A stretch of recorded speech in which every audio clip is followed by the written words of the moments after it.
Hello, this year, as part of the Lost Cities of Elderwood Houdini 2025 Game Art Challenge, I would like to introduce the Decal Atlas Generation tool. Under the hood, the tool spreads 2D shapes generated from a custom atlas on input images and distribute them on a given 3D mesh. Depending on the case, it can be overlaying the favorite decals or integrated with mesh cutout shapes. It can also be some custom VFX from masked material. The best way to get started is to use the provided Unreal Engine 5 project and quick start guide. Let's analyze the sample scene.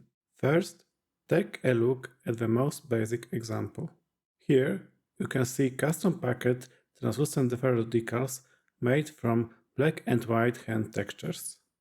With some randomization of color and shape generation, you can achieve highly detailed variation on the base looking 3D assets. The hand decals materials is a good example of using the provided material function to revive random column data from vertex colors. A more complex scenario involves generating decals that are integrated with the mesh.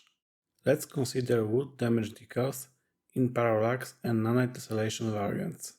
This tool's instance generates PBR texture sets procedurally, allowing for some level of manipulation of created texture and shapes, such as adjusting the height per packet texture.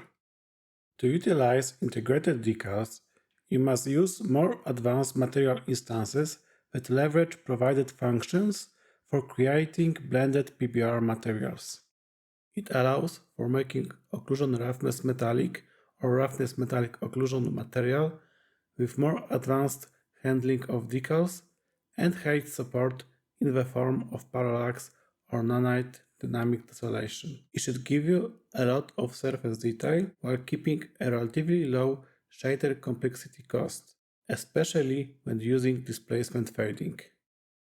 A very similar case is PBR material with word-aligned textures. Integrated decals can have generic material with height support without obvious styling textures. All of that with relatively simple material setup.